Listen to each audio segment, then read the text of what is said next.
Welcome to the 2021 Economic Depression and Preparation Channel. I'm your host, Tony. Thank you so much for joining me on this weekend edition, the last Sunday in August 29, 2021.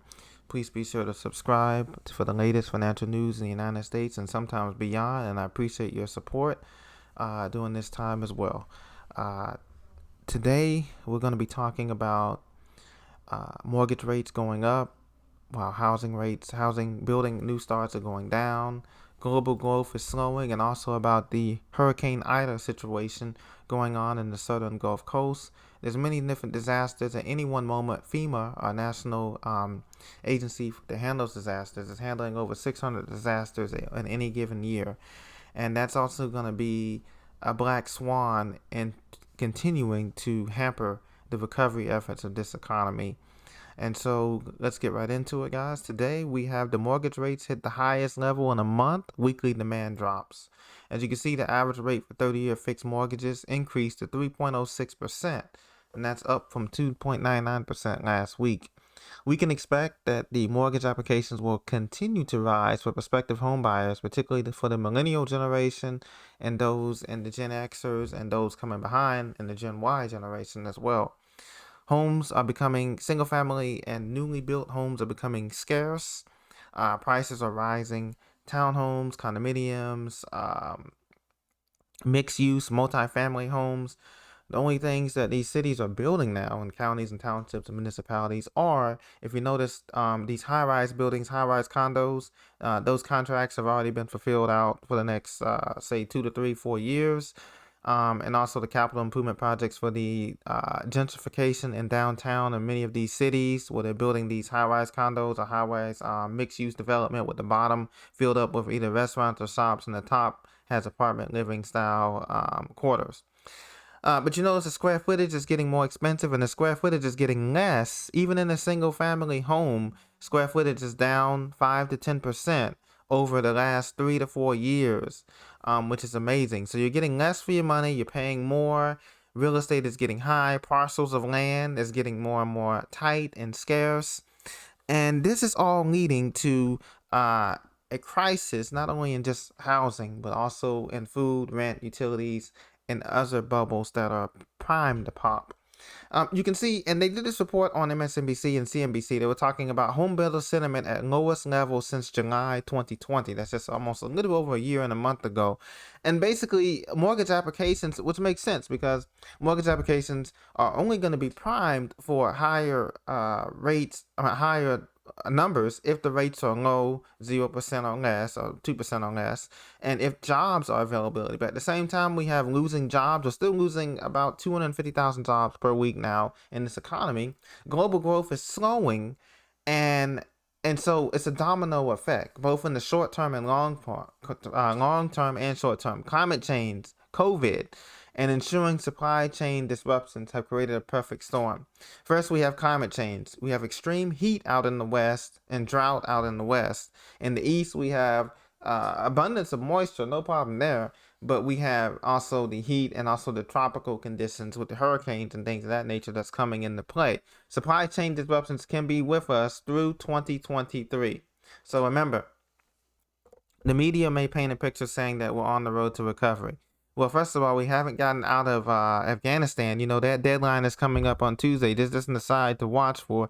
God bless our troops. My prayers and thoughts are with the 13 American soldiers, Marines, and one medic, the Army medic that lost his life, and the Marines that lost their lives this week in the attack at the airport over in Kabul, as you know. It's an extremely dicey situation. And we've been over there for 21 years, over 21 years. It's unbelievable. This has become the new Vietnam. And so it's just going to be a dicey situation with that. All the money spent on the evacuating our troops, trillions of dollars is going into the evacuation process and that mission and evolutions and everything involved with that. So that in terms with the Black Swan event and also the COVID thing. Many of you, of course, all of us are taking our vaccinations. But the thing is that there's still going to be multiple variants, as you know, beyond the Delta variant. They're attacking our kids. It's attacking our kids under 12, under 17. So it's just a lot to think about. And all this is leading to the perfect storm because supply chain disruptions are here to stay.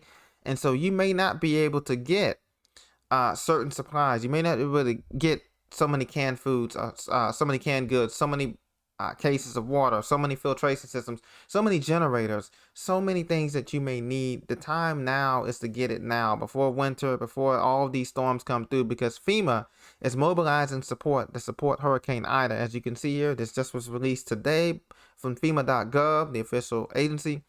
Hurricane Ida, as you know, is a Category 4 hurricane, 150 miles an hour winds. Luckily for us, luckily for the coastline, the hurricane winds of that strength only extend out about 40 miles from the center, according to National Hurricane Center data in Miami, Florida. But still, 40 miles of winds above 50 miles an hour, coming onto the coastline about 2 p.m. Eastern Time, or Central Daylight Time, this evening on Sunday, is a lot of wind, and it's going to cause a lot of damage from Grand Isle, Louisiana, up into the New Orleans Basin, Baton Rouge, and that area. They're going to experience a lot of flooding. They're already 8 feet below sea level, as you know, and so they're going to get a lot of rain and flooding, and not to mention the wind damage. And one thing I wanted to mention too about this FEMA thing is that I told you earlier that they're responding to over 600 disasters across the United States, right? But here's something I forgot to mention. FEMA has not paid for the damage of the wildfires in California. You remember the cities Paradise that burned down, and some other cities that burned down up in the Sierra Nevada range, mountain range in Northern California and through the mountains. They still have not received the money from that, and Louisiana has not received the money from Hurricane Laura last year that hit about the same time, around the same time in late August. They have not received the money, and as you can see here, it is about, the eye of the storm right now is about maybe 50 to 60 miles off the coast. So they will feel the impacts going into the afternoon, as you can see. And you can see here current information as of 10 a.m. Central Daylight Time, winds at 150 miles an hour, moving northwest at 13 miles an hour. And since the storm is moving in this direction, it's going to put New Orleans on that right front quadrant side, and that's where the most winds and rain, intense rains, are going to be. But the people right along the immediate coast, from Grand Isle down across to Thibodeau and those areas, they're going to experience more of the hurricane force winds, of course, and all that nature there. But New Orleans is going to get a lot of rain, possibly up to 8 inches of rain. And this here, as you can see, storm surge is going to be a big deal into New Orleans. Lake Pontchartrain, as you know, that long bridge that goes across Lake Pontchartrain and I-10 and I-12 and all that's going to be inundated with 5 to 8 feet of storm surge predicted for the New Orleans area, as you can see here. So they're going to have to heavy cleanup. FEMA's going to have a lot of money to pay out on this one as well. And hurricane season doesn't end till November 30th, my friend. So we're just getting started here. You can see the hurricane force wind probabilities, 90% chance in this area between Houma, New Orleans, and Thibodeau, that they're going to experience hurricane force winds above 74 miles an hour, at least for the next few hours when this system comes to landfall around 2 p.m. Central Daylight Time. You can see the rainfall forecast here. 8 to 12 inches of rain from New Orleans down south to Grand Isle over to. So this time it's not Lake Charles area that got hit over here toward Houston. Remember last year or the year before last, Hurricane Laura came in. They had two hurricanes, Hurricane Laura, Hurricane Zeta. They came through here, Lake Charles area, just along I-10 and Beaumont. But now it's on this side over Grand Isle, Houma, Thibodeau, New Orleans, Baton Rouge up in here. This is where it's coming ashore. So our thoughts and prayers are with those people. We know that they've been through a lot, and the money is going to take a toll on this economy, because we're going to have to pay out, all of this money.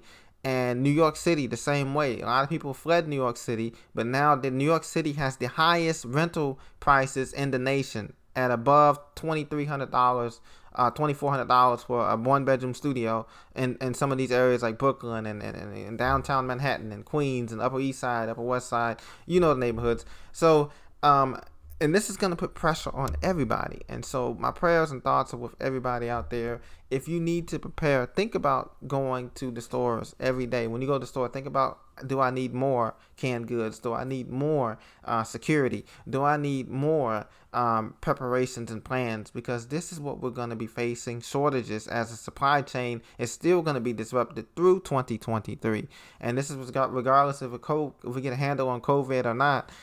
Most of our stuff comes from India, China, Mexico, Singapore, Thailand, and a few other countries. I'm talking about clothes, textiles, food, water, gasoline, pharmaceuticals, all of that. As you know, over 75% of stuff is imported into the United States. Only 20% is produced as made in the United States, and all the stores that we go to, from Walmart to Target to Sam's to Costco, you name it, Kroger's.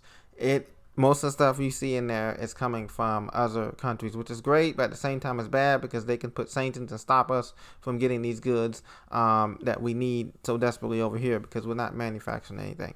So, my friends, as we start this week, be safe. Continue to prepare. We're going to make it with God's help. As you know, He's always looking out for us one way or the other. Thank you for listening today, and I look forward to seeing you in the next video. Thank you for your prayers and your comments. I read every one of them during this time that I'm still grieving the loss of my father. And so I appreciate your support, and just know that every comment is read, and you are appreciated. And one day I know I will show my face and everything like that once I get more technological savvy.